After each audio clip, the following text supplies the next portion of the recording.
My son looked me in the eye and said, "This house, the land, the birds, the money, it's all mine now. You should find somewhere else to rot." I had raised him, built that farm with my own hands, and suddenly I was standing in the rain, holding a suitcase, watching my name disappear from every document. But the thing about betrayal is, it doesn't just hurt, it sharpens you. So when he sat on his throne of stolen feathers, he never expected the storm coming from me. Do you want to see what a mother looks like when she stops being silent? The wind smelled like wet feathers and burnt hay that morning, and still, I roasted that turkey myself. Got up at 5, basted it 3 times, set the table, laid out the good napkins. My hands shook a little when I poured the cider, but not because of age. I think I knew something was about to snap. He brought the whole show with him. Michael. His wife Cheryl in her fur-collared coat, even though it wasn't that cold. Their daughter Emma with her ballet flats covered in barn dust. And 2 real estate men I'd never seen before. Suits in a chicken yard. Imagine that. Michael barely looked at me, just nodded like I was the housekeeper. He walked in with that confident stride of someone who believed he owned the earth he stepped on. And maybe he did. At least, that's what he thought. We hadn't even finished grace when he stood up, raised a wine glass like some kind of king and said it. That one line that broke something in me. As of this morning, the estate has been fully transferred. The house, the land, the business. Everything Dad left. It's all officially mine now. Mum, you're welcome to stay through the weekend, but we've already started packing your things. I remember my fork slipping off the plate. Not falling, just gliding, like even it didn't want to be there anymore. Cheryl smiled, a quiet, polite smile that said everything was going exactly how she planned. Emma looked down at her plate, then back at me, wide-eyed. I didn't speak, not because I had no words, but because if I opened my mouth, I wasn't sure I'd stop. He passed me a manila envelope. Thick, neatly labelled, my name on it, in Cheryl's handwriting. Inside were the copies of what they claimed was the will. New documents, legal, slick, final. Michael kept going, like he was presenting a new product. "It just makes sense, Mum. You're 71.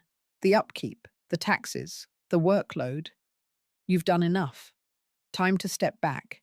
Enjoy life in town. Clara said she'd help you find a place. Something smaller. Manageable." He actually said manageable. I looked down at my hands, the same hands that had raised chickens, signed off on feed deliveries, kept this place afloat after my husband passed. The same hands that had buried that man under the oak tree out back just 6 months ago. Michael poured himself more cider. "You'll love it, really. No more noisy coops, no more mud, no more waking up at 4 to check the incubators. You'll be free. Free." I almost laughed.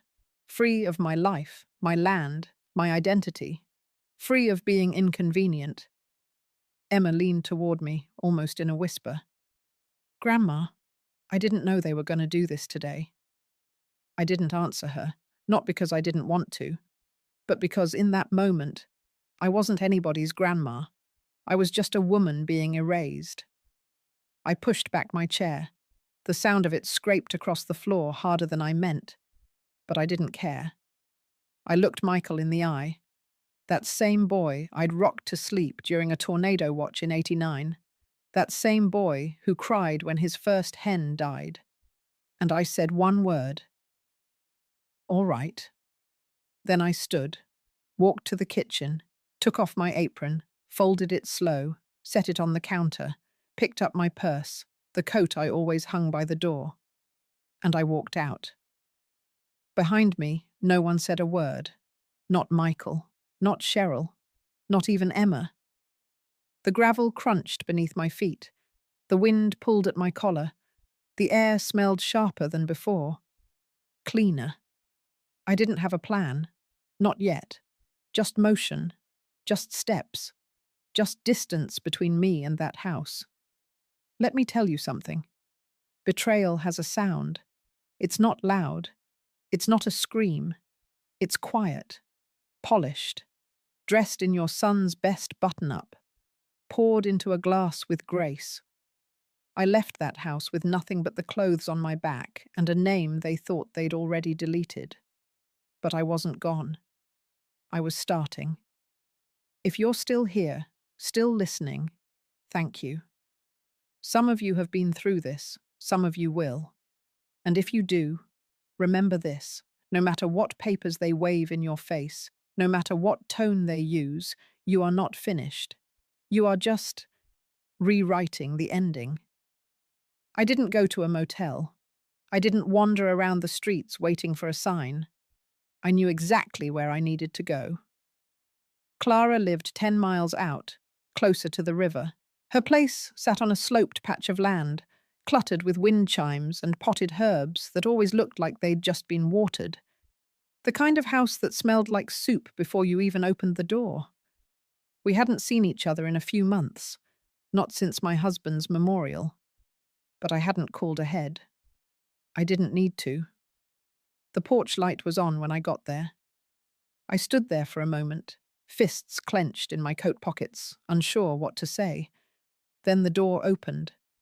She didn't say a word, just pulled me in, wrapped her arms around me and held on. When she finally stepped back, she looked me over and nodded once, like she'd already guessed everything before I said it. I didn't need to explain. Clara had raised 4 kids of her own. Buried one. Buried a husband, too. She had the kind of face that didn't flinch at wreckage. She made up the guest bed in the little back room with the quilt I'd given her years ago. Said nothing when I left my shoes neatly by the door like a visitor. Just pressed a mug of hot tea into my hand and sat beside me in silence until my hands stopped shaking. The next morning, I woke early.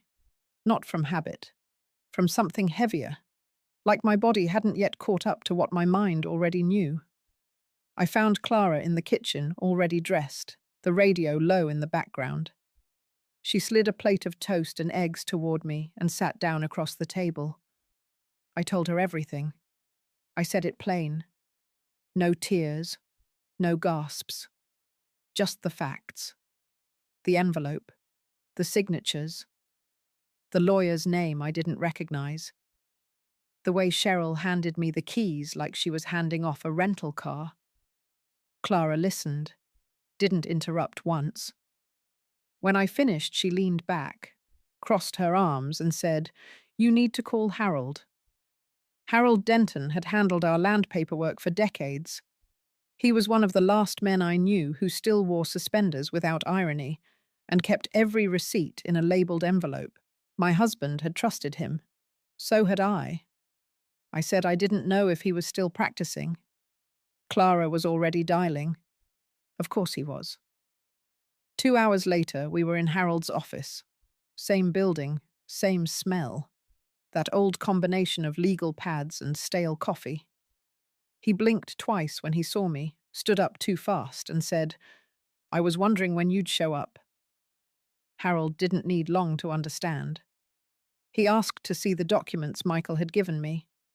I handed him the folder. He flipped through it with the patience of a man who had seen worse. After a few minutes, he closed the file, placed it gently on his desk, and looked at me like a surgeon about to deliver a diagnosis. "This is nonsense." I felt something rise in my chest. Not relief. Not yet. Just the first crack in the weight I'd been carrying. Harold stood, went to a cabinet, pulled a thick brown file. Inside was the original will. My husband's handwriting. His signature. Witnessed. Stamped. Dated 5 months before he passed. He read aloud. "I leave to my beloved wife, Dorothy Hensley, the primary residence, all agricultural assets, and 75% of all financial holdings, as outlined in Appendix B." Then he flipped the page.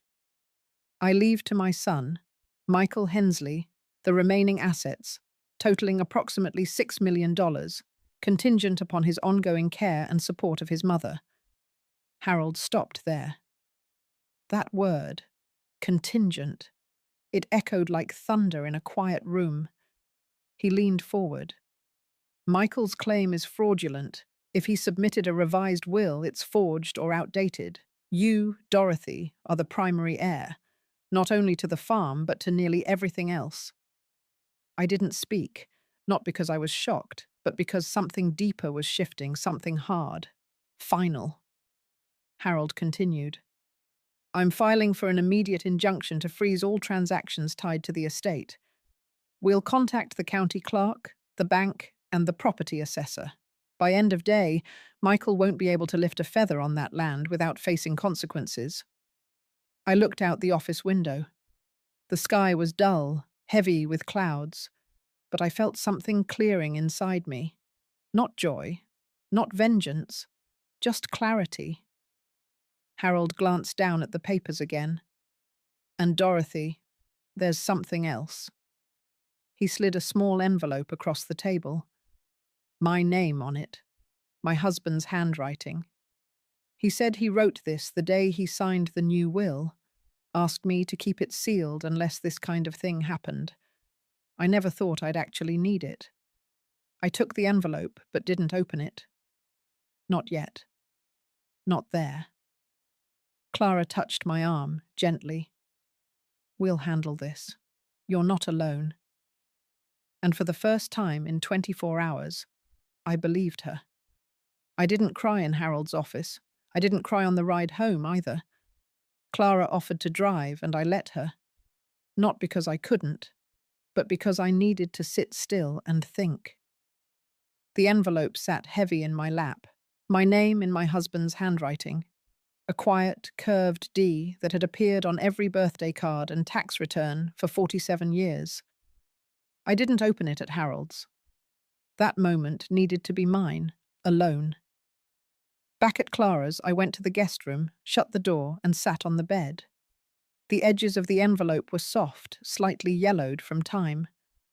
I slid my thumb under the seal and unfolded the letter. The writing was neat, slower than it used to be. He'd taken his time. Dorothy, if you're reading this, it means Michael did exactly what I feared. You always saw the good in him.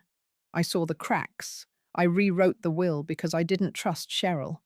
And I didn't trust what Michael becomes when she pushes hard enough. You were the one who kept this family standing. You made this land a home. I built the business, but you built the roots. Don't let them steal it. Not just because it's yours, but because it's the only way to remind them who you are. You don't need revenge. You just need the truth to walk into the light. That's all. I love you. Always. Jack. I sat with the letter in my hands for a long time, not reading it again, just holding it. Then I folded it, slid it back into the envelope, and tucked it into my coat pocket. Not for safekeeping, for carrying, like armor. That night, Harold called. He'd filed the injunction. The judge signed it within the hour. The estate was legally frozen. All transfers, all sales, all changes to ownership or control, blocked. Michael would learn soon enough. I didn't sleep much, but it wasn't dread that kept me up. It was direction. I was no longer guessing, no longer surviving. I was planning. The next morning, Clara made coffee. I told her I was going back to the farm. She blinked once, then nodded. She didn't ask why. She didn't need to. She just handed me her car keys and said, "Take the silver one. The brakes are better." I drove in silence. The road was familiar but felt different, as if something had tilted overnight and refused to tilt back. When I pulled up to the house, Cheryl's car was gone. Michael's truck was parked at an angle like he was in too much of a hurry to straighten it. The front porch light was still on, even in daylight. I didn't knock. I walked straight to the barn. Inside, the air was thick with the smell of hay, manure, and feathers. The sounds were the same: the soft rustle of birds, the distant clatter of feed buckets. But something else was there too: a tension, like the building itself knew it wasn't in the right hands. Michael was at the far end of the main corridor, crouched by the incubators. He looked up when he heard my steps. Surprise flickered across his face, then faded into something harder. "What are you doing here, Mum?" I didn't answer right away. I walked closer, slowly, until I could see the sweat on his neck. "I came to let you know the estate has been frozen. All legal transfers are suspended. You'll receive notice by this afternoon." He straightened, jaw tightening. His hand twitched like he wanted to throw something, but didn't. "You went to Harold?" I nodded. He shook his head and laughed under his breath. "You're unbelievable." I said nothing. Michael moved toward me. Not fast, not aggressive, just deliberate. "You're making a mistake. This isn't how this was supposed to go. Cheryl and I had plans. We were going to modernize the operations, expand distribution, turn the barn into a processing facility. Real money, not just small-town feed store nonsense." I looked at him, really looked at him, and I saw something I hadn't let myself see before. Not anger, not greed, but desperation. Michael didn't want to run the farm. He wanted to flip it, turn it into something else, something flashier, faster, something that looked better on a spreadsheet. "I didn't raise you for this." He flinched. "You're 71. You can't keep up. We're trying to give you an out. You mean erase me with a smile?" He stepped back. "This is just business, Mum." No, this was my life. That house, that land, that barn. I buried your father with my own hands beneath that oak tree because he asked me to. I raised you under this roof, and you stood there at Thanksgiving and handed me an envelope like I was a liability." Michael didn't respond. He looked away, jaw working. And I saw it again. The crack. The place where whatever story he'd told himself was starting to fail. I turned to leave. "You'll be hearing from the court." I walked back through the yard, past the coop, past the gate, and down the gravel drive. I didn't look back, not because I didn't want to, but because I didn't need to. Back at Clara's, Harold was already waiting in the kitchen with a folder in his hand. The county clerk confirmed. "All titles and bank accounts are under injunction." And Dorothy, I pulled something else. He opened the folder and slid out a contract. Michael had signed an agreement with a poultry distributor 3 weeks ago, a large one. He had promised 500 birds for commercial processing at a price 3 times above market. The problem is, the contract listed him as sole owner. Forgery. Fraud. Harold didn't smile. He just nodded once, firm. "We'll escalate this." And so it began. I had picked my battlefield. And Michael, for all his planning, never saw the fire coming from me. The invitation was mailed out a week earlier. Autumn Producers Roundtable, hosted by the Hensley Farm, sponsored by Middleton County Agricultural Council. Guest speaker, Michael Hensley. Topic: Scaling small farms for big market success. I didn't need to be on the guest list. I'd been on the council for years. Before Michael ever knew what a crop yield was. Before Cheryl started wearing boots just for show. Harold and I agreed. That event would be the right time, the right room, and the right audience. A room full of farmers, local officials, and press from the County Ag Journal. It wasn't just about timing, it was about impact. The day of the round table, Clara pressed my blazer and laid out a pair of leather shoes I hadn't worn since Jack's memorial. I tied my hair up, no makeup, no jewelry, just presence. Harold met me in the parking lot. He looked tired but focused, a file tucked under his arm, suit wrinkled in a way that said he had been too busy to care. I nodded to him once and walked inside. The venue was a conference hall at the Middleton Civic Centre. Long tables, white tablecloths, scattered vases with dried wheat stalks. People were already seated. Coffee urns hissed in the back corner. I scanned the room. I saw some old faces, neighbours from nearby farms. Some nodded, some avoided my eyes. Whispers moved faster than facts in small towns. Then I saw him, Michael, at the head of the table, wearing a pressed shirt and a smug kind of calm. Cheryl wasn't with him, probably saving face in some boutique miles away. A councilwoman stepped up to the podium. She tapped the mic and smiled. A short welcome, some opening remarks. Then she introduced Michael. His name was met with polite applause. He stood and launched right into his pitch. Slides clicked on the screen behind him. Charts, projections, growth rates. He spoke confidently, talking about efficiency, about strategy, about leadership transition in family-owned farms. My name was not mentioned, not once. Then he got to the last slide, the farm logo, my logo, still stitched into the aprons I sewed by hand years ago, still etched into the barn door. He stood there, smiling like he'd built it with his own 2 hands. The applause started, and that was my cue. I stood up slowly, walked to the front of the room. All eyes turned. Michael's face stiffened, then froze. I reached the podium without a word, turned to face the room. My name is Dorothy Hensley. I am the founder of Hensley Farm. Silence fell. You could hear the air shift. What you just heard was a performance. My son is not the owner of the Hensley property. He is not the legal controller of its assets. And the documents he has used to present otherwise are fraudulent.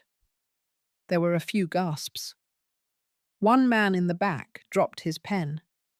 Harold stepped forward and laid the legal folder on the table. As of 2 days ago, by court order, all estate activity has been frozen. Michael Hensley is under investigation for attempted fraudulent transfer of property and misrepresentation of ownership in a commercial setting.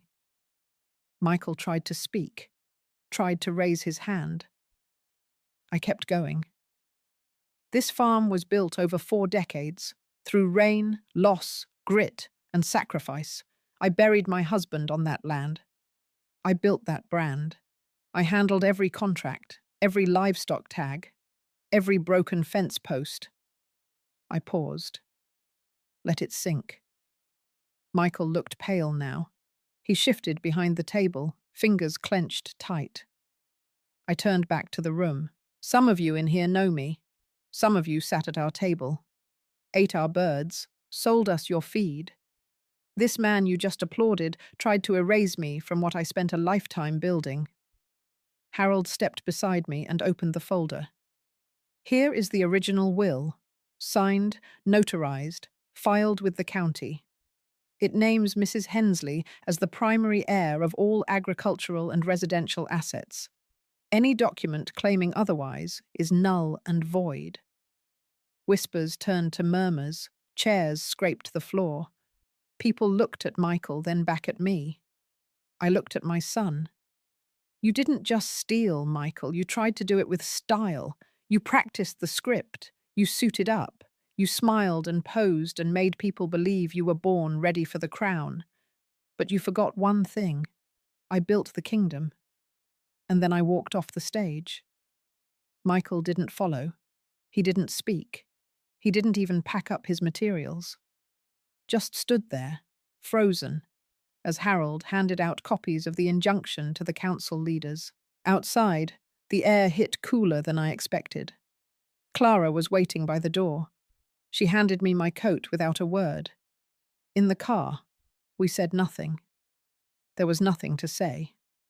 Back at her house, I sat at the kitchen table while Harold went over next steps. He was making calls, pushing the investigation forward.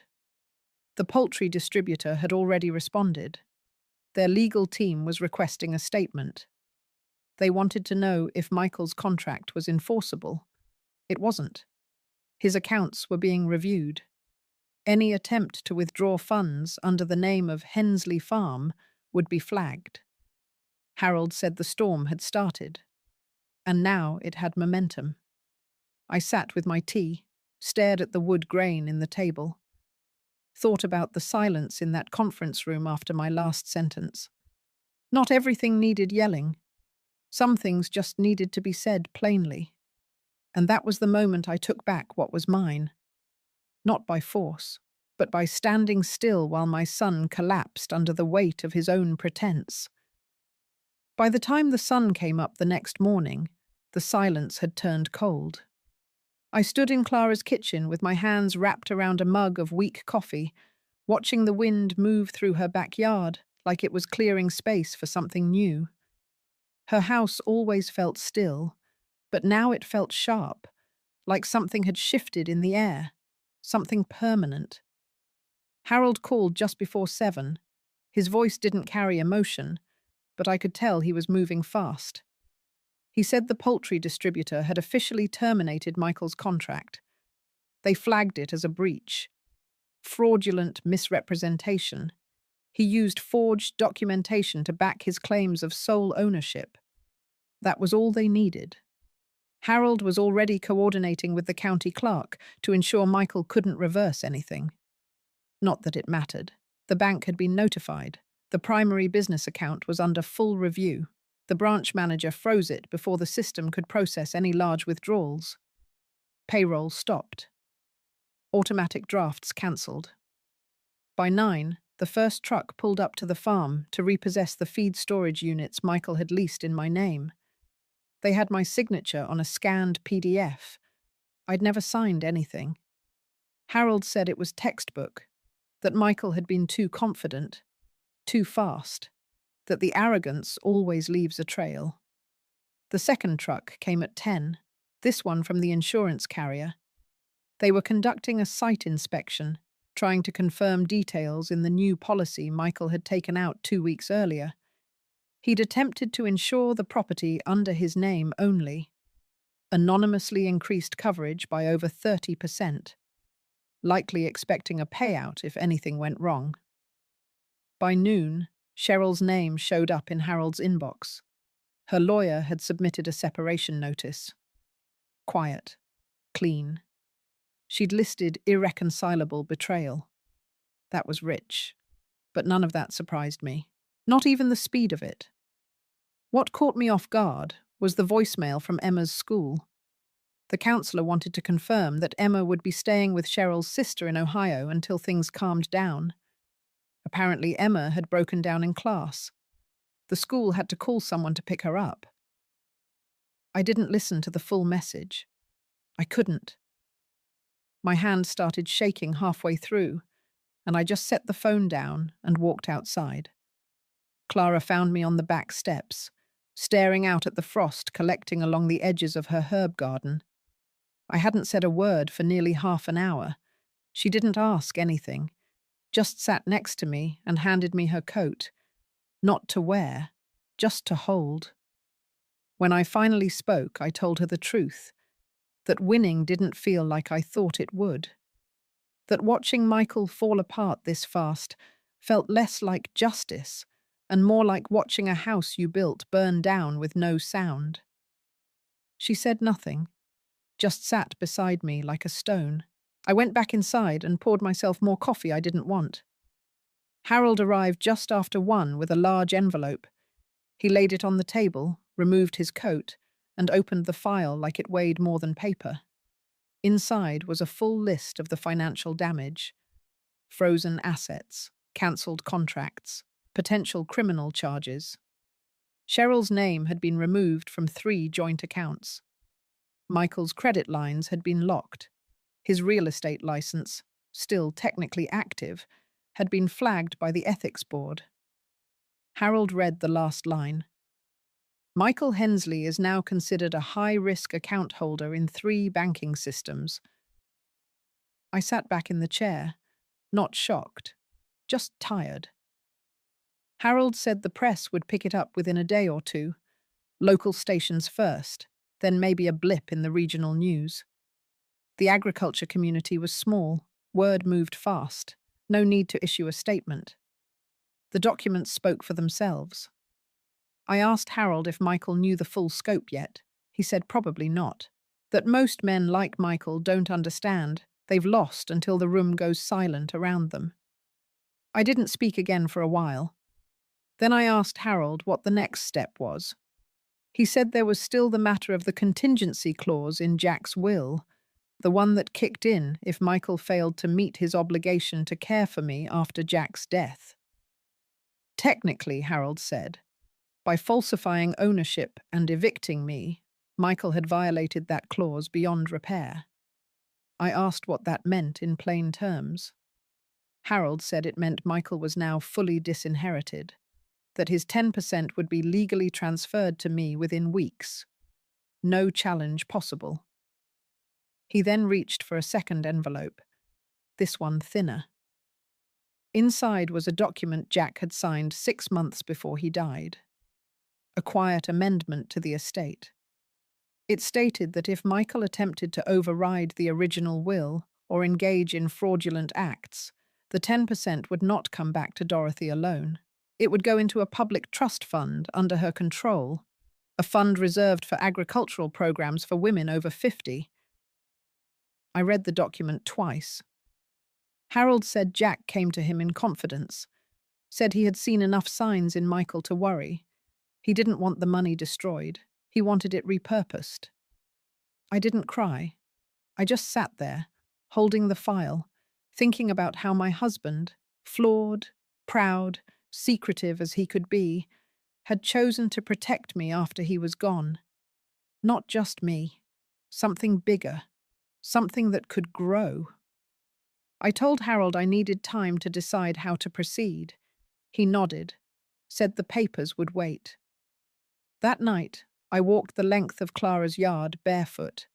The grass was cold, the air sharper than the night before. The moon was low and orange over the tree line. I walked until I couldn't hear the cars on the road, until the only thing left was my breath and the sound of my feet in the frozen dirt. And in that quiet, I felt something settle. Not peace, not forgiveness, just the beginning of something steady, something that would hold. 2 days after the council meeting, the front page of the Middleton County Journal carried a headline in block letters. Local farming family in legal dispute over inheritance fraud. Underneath it was a picture of Michael, taken at the agricultural round table. His shoulders were square, his smile wide, still frozen in the exact moment before everything around him broke apart. The article didn't name me until the 3rd paragraph. But it didn't have to. Everyone already knew. By mid-morning, my phone had rung 6 times. I didn't answer. Clara let most of the calls go to voicemail. Even Harold held back from calling. We all understood that sometimes silence is not about weakness. Sometimes it's where control lives. Michael didn't call either. Not that day, not the next. But Cheryl did. Her number came up on the screen around noon, and Clara reached for the phone, then paused. I nodded. She answered, kept it short, told Cheryl I wasn't available.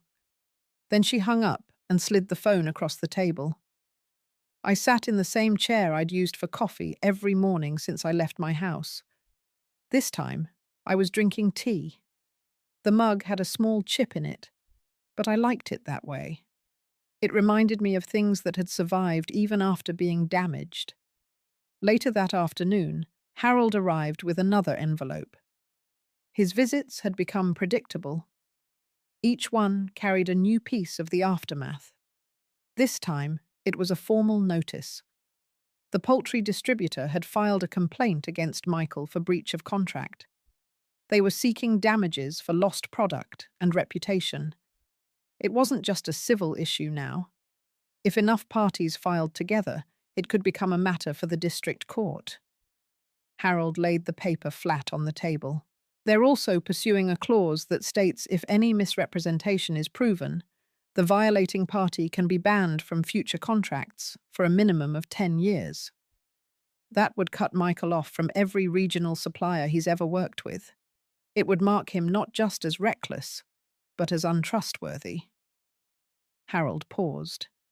And that kind of stain doesn't fade fast in this community. I nodded once. He said the school board had also requested a background review. Apparently, Michael had been applying for a part-time administrative role to try and keep cash coming in. But now, that application was under review due to pending legal issues. Piece by piece, everything was closing in. Not because I pushed, not because I threatened, but because the system that Michael tried to bend was snapping back into shape, and it was pushing him out. That night, after dinner, I took Jack's old coat from the closet and walked outside. The air smelled like burnt leaves and dry hay. A few stars hung low in the sky, caught in the space between seasons. I walked down Clara's driveway. Her mailbox creaked when the wind passed, and the gravel underfoot reminded me of home. I missed the sound of my own porch steps, the weight of the kitchen door, the familiar rhythm of hens rustling before sleep. But I didn't miss the way I used to shrink into that house.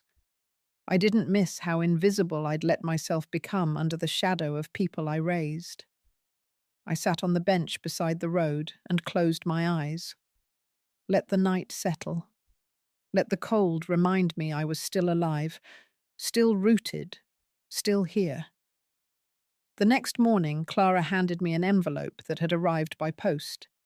No return address, but I recognized the handwriting. Emma. Inside was a folded sheet of notebook paper, lined, slightly wrinkled, the kind she used to scribble on at the kitchen table after school. Grandma, I don't know what is happening, but I miss you. I heard stuff at school. Some kids said mean things about Dad. I know you're not bad. I remember how you taught me how to hold the baby chicks. You said to use 2 hands, even when they wiggle. I hope I see you soon. Love, Emma. I folded the note carefully and slid it into my coat pocket. I didn't say anything. Clara didn't either. We both understood some things don't need commentary. They just need space. By noon, Harold returned with final confirmation. The court had validated the contingency clause in Jack's will. Michael was officially disinherited. The 10% was now mine, and as outlined, transferred into the agricultural trust fund Jack had created under my name. I didn't smile, not from joy, but from something quieter, a kind of anchoring, a return to myself. Harold asked if I wanted to make a public statement. I said no. He asked if I wanted to notify Michael in person. I said no. Then he said something that landed heavy. He knows already. He just hasn't figured out how to face you yet. I nodded. That afternoon, I went into Clara's garden. I dug a small hole with my bare hands near the rosemary bush and planted a few bulbs she'd left over from spring. Nothing fancy, just something to grow. Sometimes that's all you can do. Put something in the ground and wait for it to rise. It was just after 7 in the evening when the knock came. Not rushed, not timid. Just 2 firm knocks, then quiet. Clara and I were sitting at the kitchen table folding laundry. The radio played something old and slow in the background. The knock cut through everything.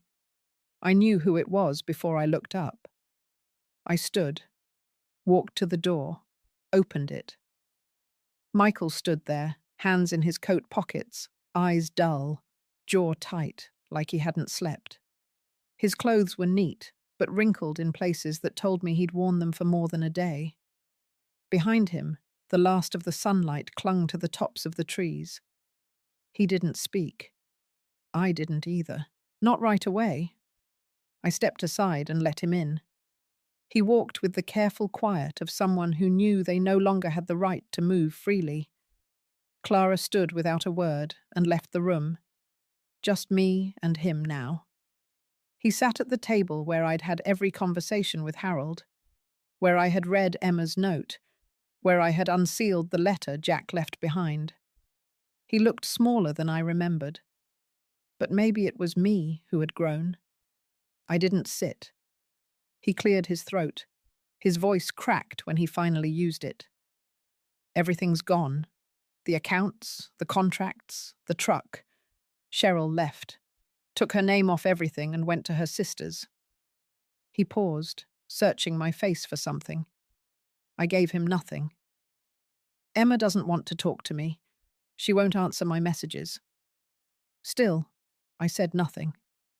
He looked down, fumbled with the ring on his finger, took it off, placed it on the table, then looked back at me. I thought I was doing the smart thing. I thought I was protecting the family, building something bigger. My eyes didn't blink. My hands didn't move. But I lied. I lied to the people I loved.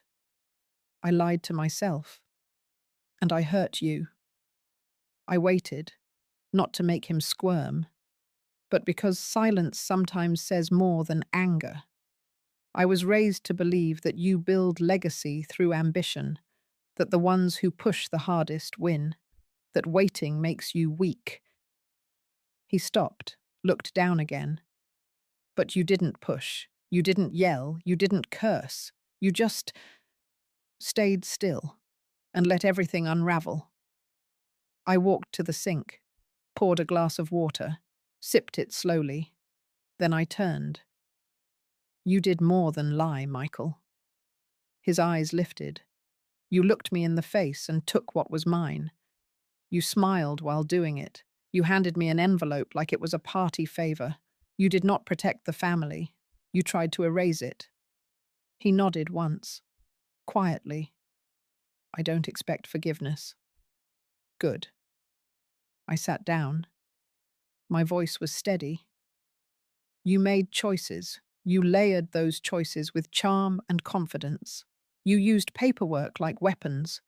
You banked on the idea that I wouldn't fight. And when I did, you folded.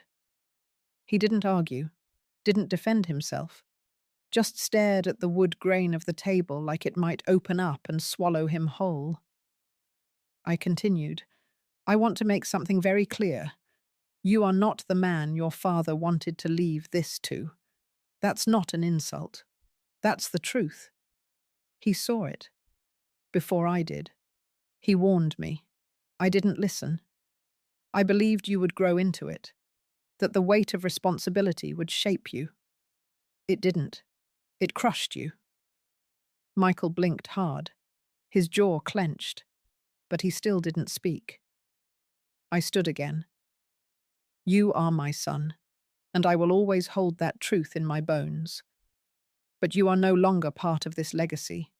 That has been decided. Legally, spiritually, personally. He stood too, slowly. What happens next is not up to me. You will face what comes. I will not interfere. I will not shield. I will not carry this for you. His eyes reddened. But Emma, I cut in. Emma is her own person. If she reaches for you one day, that will be her choice. You lost the right to expect it. He nodded again, this time slower. Like something inside him was breaking in pieces small enough to finally notice. He turned to leave. At the door, he paused. I miss Dad. Every day. I think he would have hated what I became. I didn't correct him. I didn't offer comfort. I let the words settle in the air between us. Then I closed the door behind him. That night, I didn't cry. I didn't write in any journal. I didn't speak to Clara about it. I made myself a cup of tea, sat in the front room, and let the silence stitch itself back into the walls. Sometimes healing doesn't look like warmth. Sometimes it's a cold room you finally know how to sit in. The next morning came in slow and grey, the kind of morning where even the sky seemed undecided.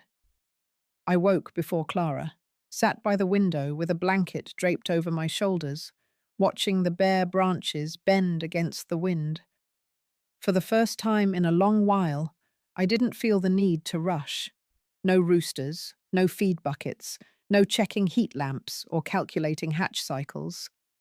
Just the hollow quiet of winter closing in and the small, pulsing reminder that I was still here, still standing. Clara came in carrying the mail. She placed a thin stack on the table and poured herself coffee. I sorted through the envelopes absent-mindedly until one caught my eye. It had no return address, but the handwriting was unmistakable. Cheryl. Inside was a single page. No greeting, no signature, just 7 lines written in short, sharp pen strokes. I am not asking for anything. I am not defending what he did. I just want you to know I saw it. All of it. And I let it happen. I thought I was protecting what we built. But the truth is, it was never ours to begin with. I read it twice, then folded it and set it aside. It didn't sting, not the way I expected. It felt more like the closing of a door I had already walked through. By noon, Harold arrived again. He carried with him 2 new forms. The first was an official confirmation from the county recorder's office. My ownership of the farm, the house, and all listed assets had been fully restored. Finalized, non-disputable. The second was a certificate of establishment, the Dorothy Hensley Agricultural Trust.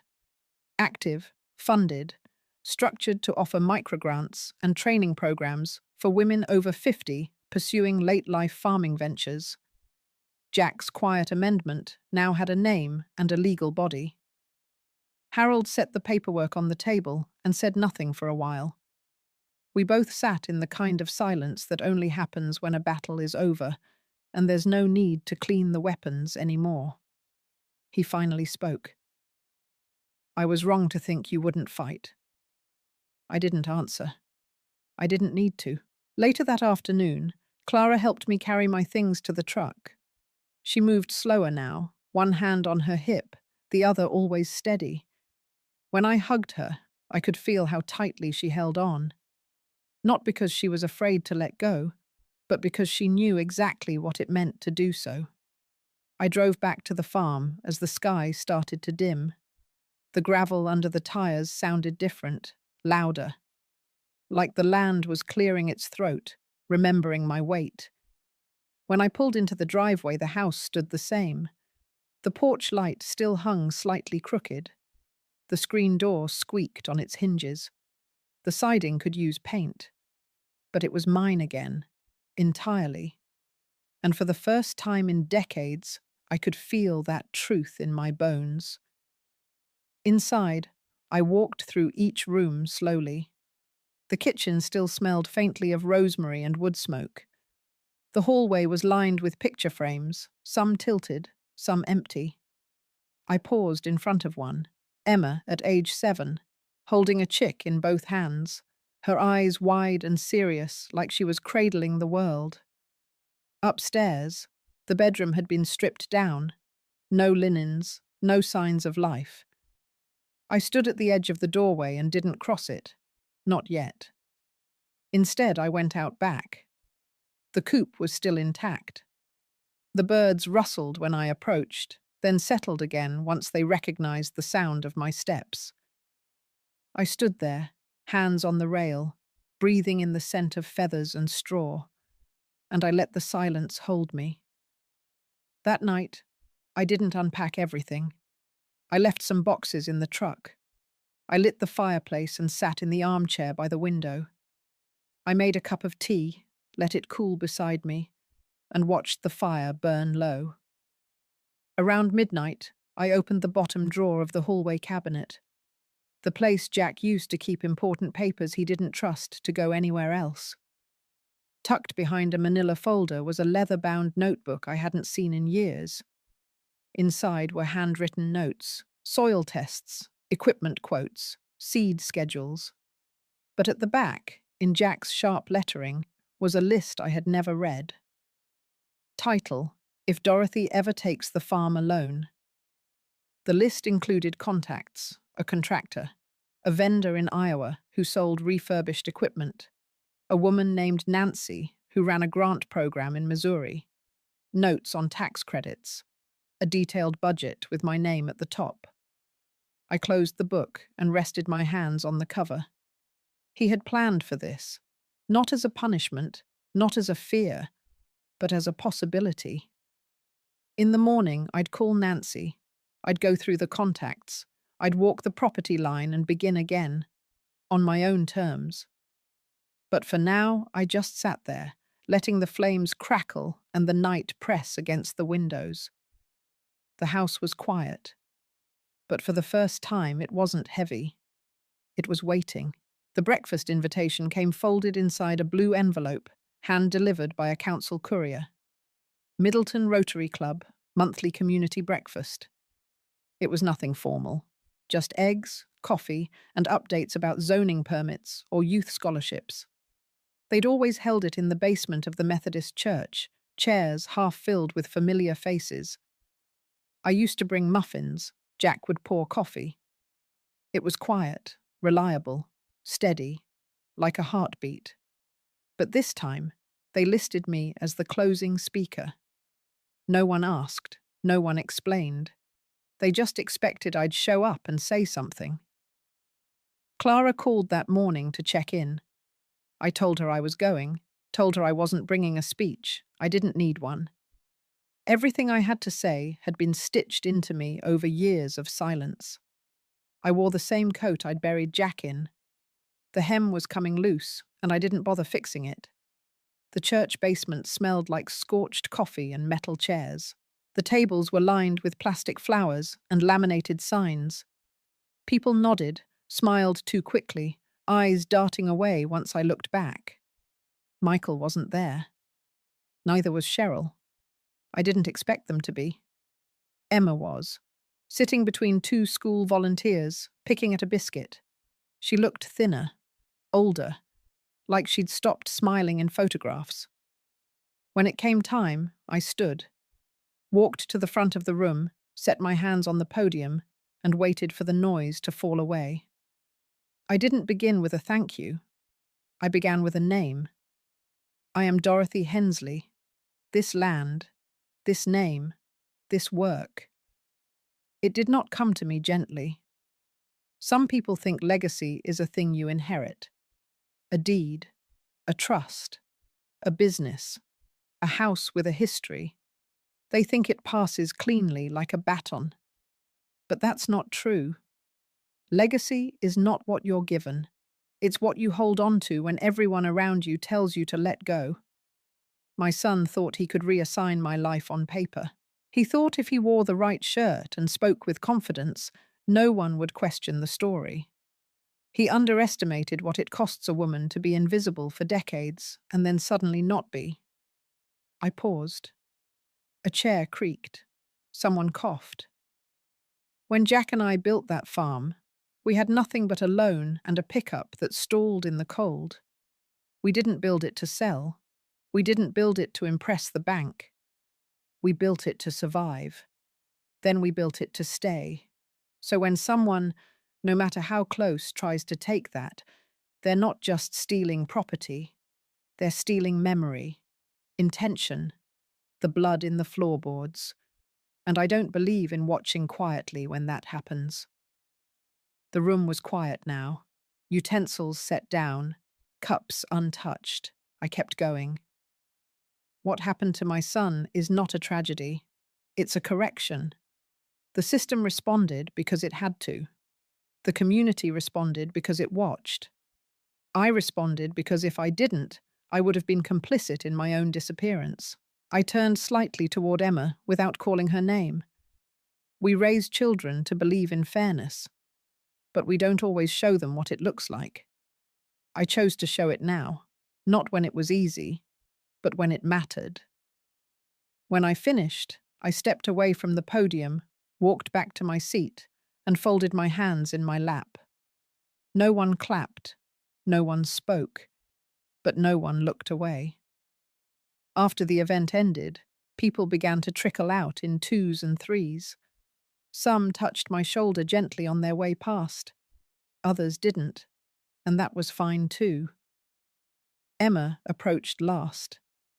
Her steps were slow, her gaze uncertain. When she stood in front of me, she didn't speak. She just reached into her coat pocket and handed me a folded napkin. Inside was a small, crooked bracelet made of yarn. 2 colors, yellow and blue, her school colors. I took it with both hands. She whispered so soft I barely heard it. "I remember what you said about 2 hands." Then she turned and left. I stayed in that seat for a while after the room emptied, listening to the radiator click and the coffee pot hiss.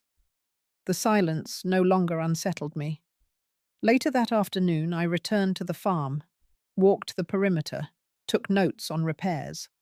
A broken hinge on the west gate, a section of fencing leaning after the last storm. I didn't rush. I had time now, and I had authority. Not just legal, but lived in. Trusted. The mailbox was full when I reached the front porch. Inside, tucked between circulars and seed catalogues, was an envelope from the Department of Agriculture. I opened it at the kitchen table. Inside was a letter confirming the grant approval for the Agricultural Trust. The fund Jack established had been reviewed, verified, and now recognized by the state. Within 3 months, I would be eligible to begin offering microloans and mentorship to female farmers over 50 across 3 counties. There was also a line item for education partnerships, a community outreach stipend. I folded the letter, pressed it flat, and placed it beside the notebook Jack had left. That night, I walked the upstairs hallway slowly. I stepped into the room that had once belonged to Michael and stood there a long while. The walls were bare, the shelves empty, but the weight was gone. It no longer felt like a wound. It felt like space, and space could be filled with something new. The sky was flat grey that morning, the kind of grey that held no promise of rain, just a quiet ceiling over everything. I opened the front door to let in the cold air and stood for a moment, listening to the wind move through the dry trees. The farm was silent, even the chickens seemed to hold their breath. I had promised myself I wouldn't spend the day looking backward. There was fencing to be repaired and a new shipment of feed arriving. But my mind had other plans. Harold called around 9 and said he would stop by around 11. He didn't say why. He never wasted words, if he could help it. When he pulled up in front of the house, I was already waiting on the porch. He stepped out of the car with a brown envelope under one arm and a folder in the other. His coat was dusted with road salt, and he walked a little slower than usual. Inside, I poured him coffee. He didn't sit right away, just stood by the window, looking out at the pasture like it might offer him answers he didn't yet have. Then he turned. "You need to see this." He slid the folder across the table. I opened it. The top document was a legal statement filed by Michael's attorney, a request for leniency in the upcoming court hearings, citing emotional distress and financial hardship. Harold spoke as I read. He's asking the court to consider his role as a non-violent offender. He's leaning on the fact that no physical harm was done, that restitution has already been made. My eyes didn't leave the paper. He's trying to salvage what's left of his name. Harold nodded once. They're also proposing an early settlement to avoid further litigation. He claims it would help Emma, keep things quieter, easier on her at school. I closed the folder.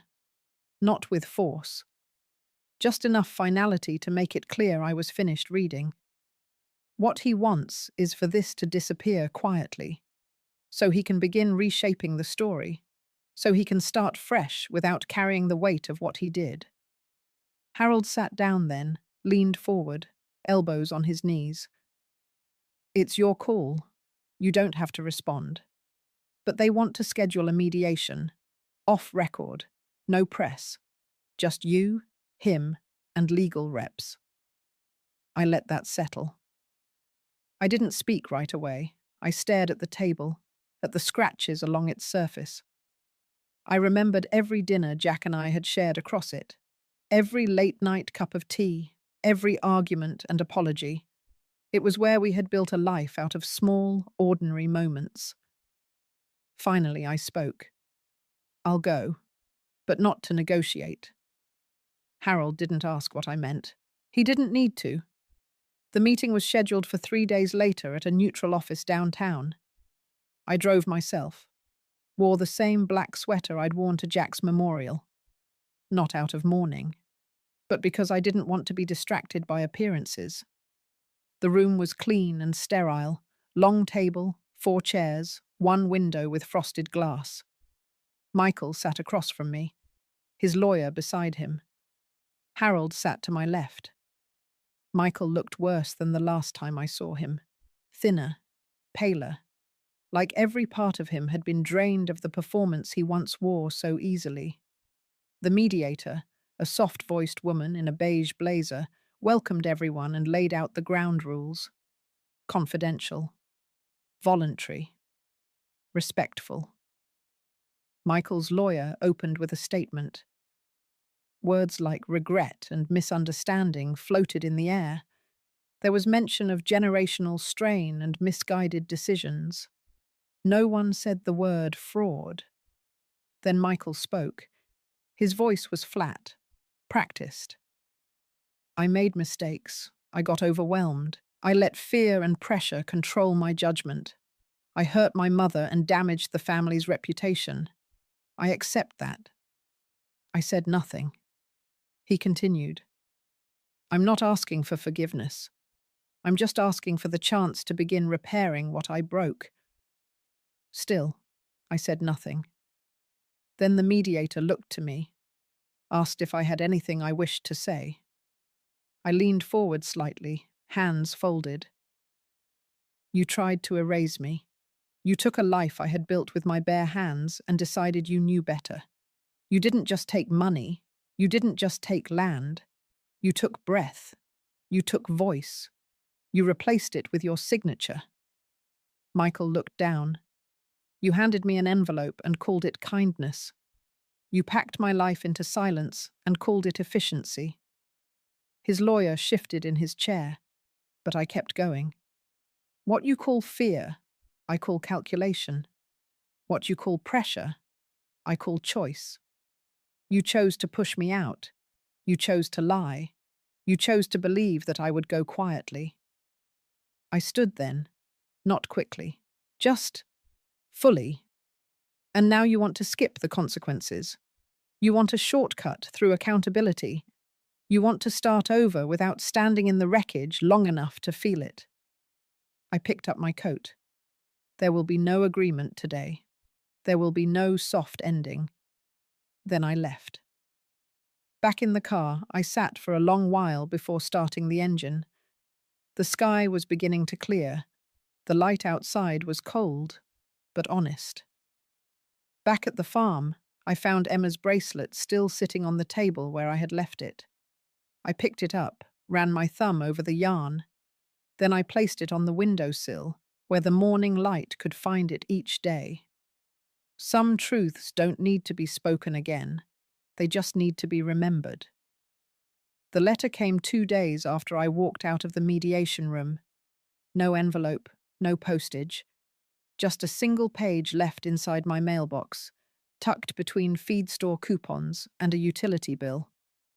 I didn't need to see the handwriting to know it was from him.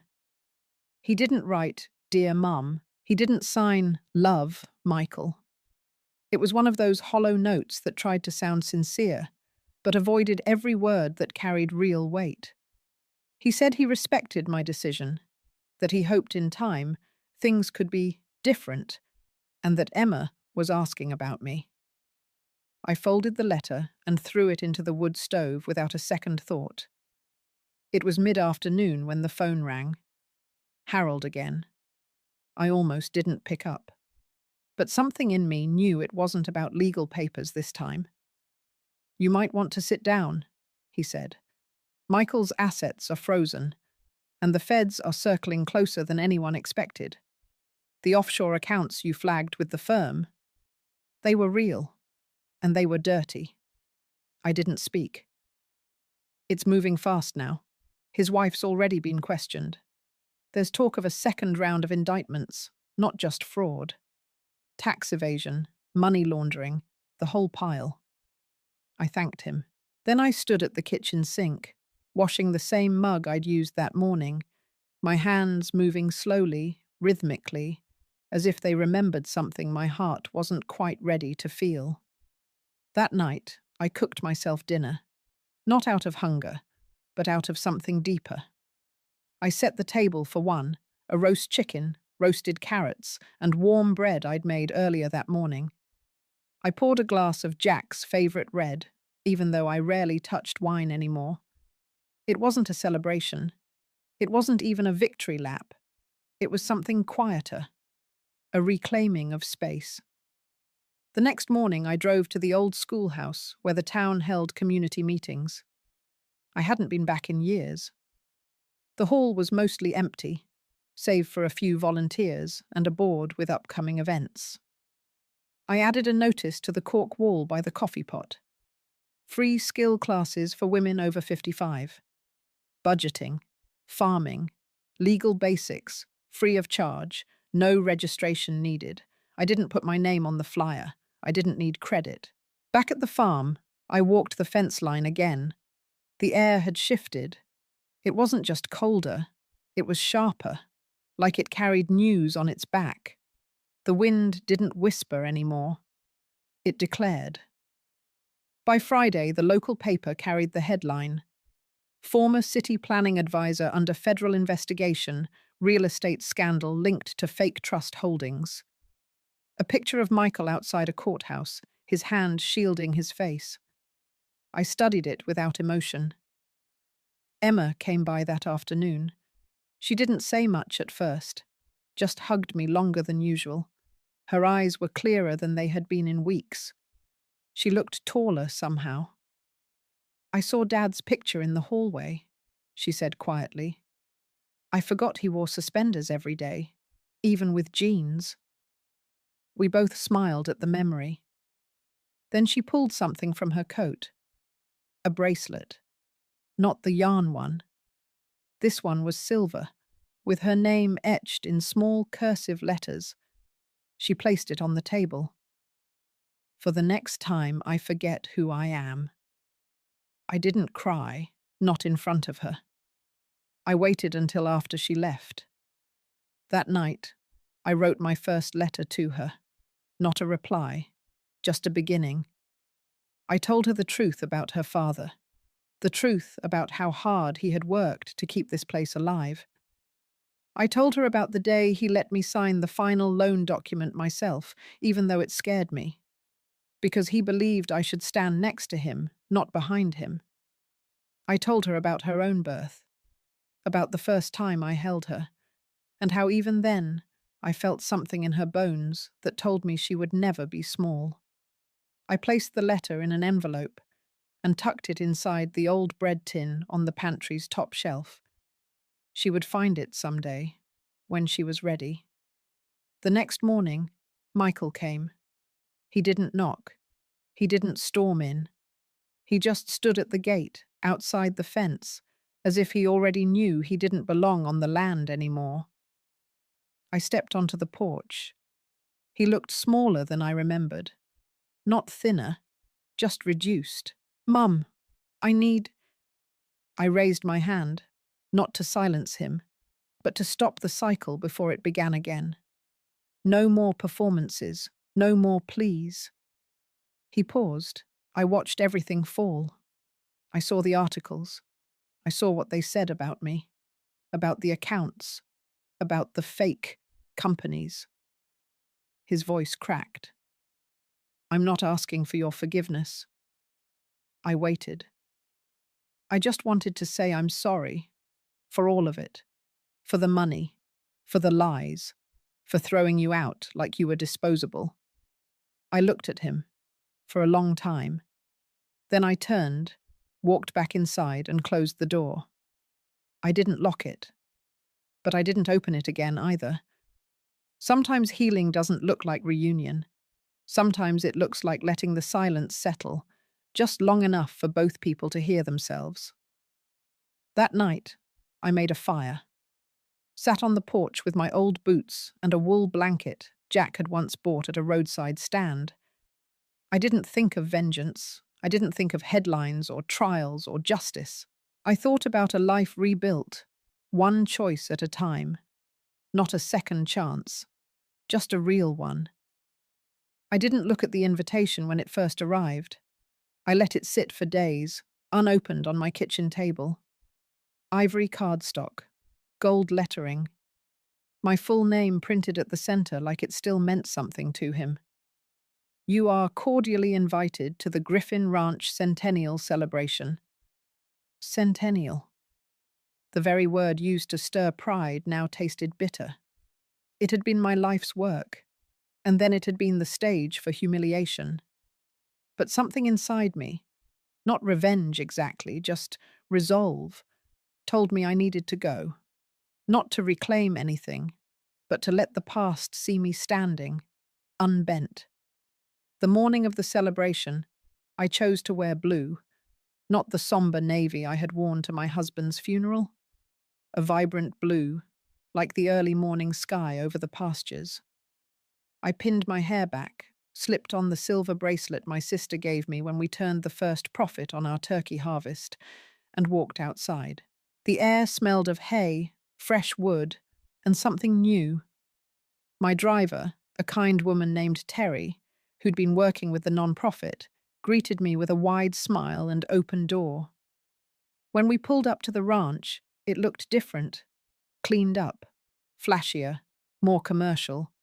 There were large signs now, sleek pavilions, and a parking crew.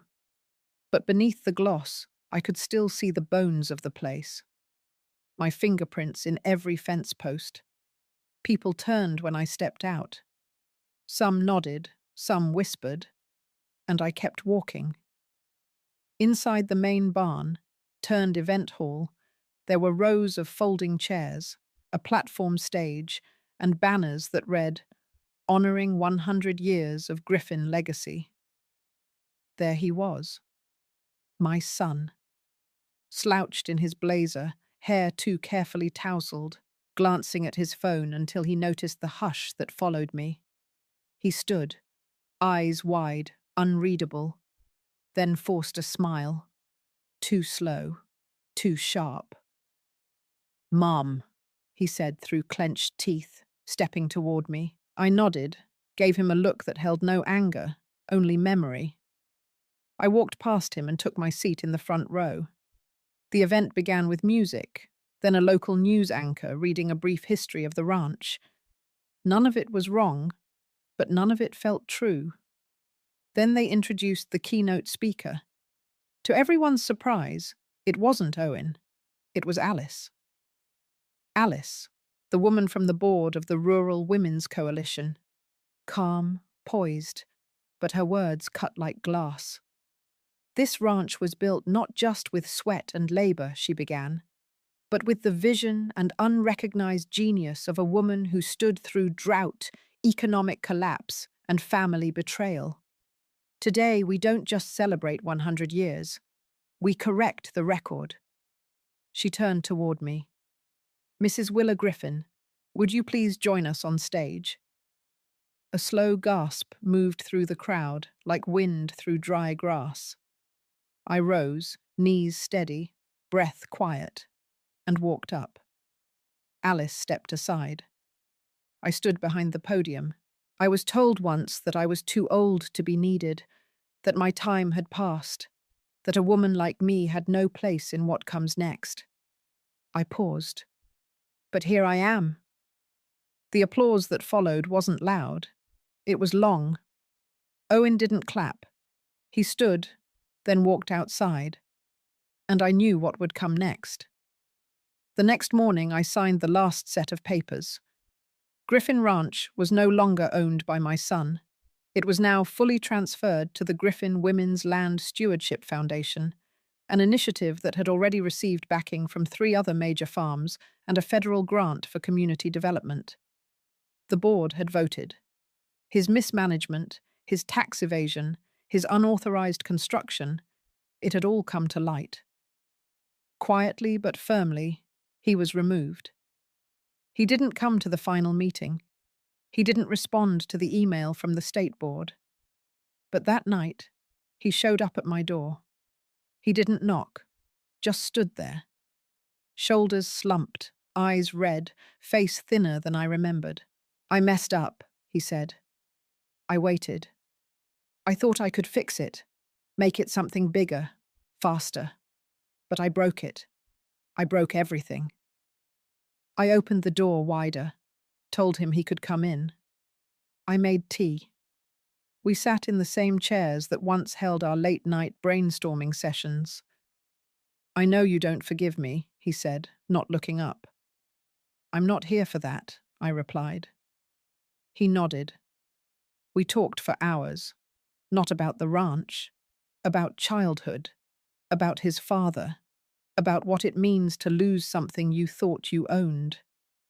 When he left, he didn't ask for anything. No money, no pity. He just said thank you. Later that week, I stood under the barn roof, watching a group of young women measure plots for a new turkey hatchery training program. The air was bright. The land buzzed with quiet, purposeful movement. My name wouldn't be on the deed anymore, but it was everywhere else, in the soil, the beams, the future. That was enough. If this story stirred something in you, if you've ever been cast aside by the very ones you raised, tell me. Share your truth in the comments. You're not alone. And if you stayed silent for too long like I did, maybe today is the day you find your voice again. Thank you for listening to my story. I'm still here, still standing. And so are you.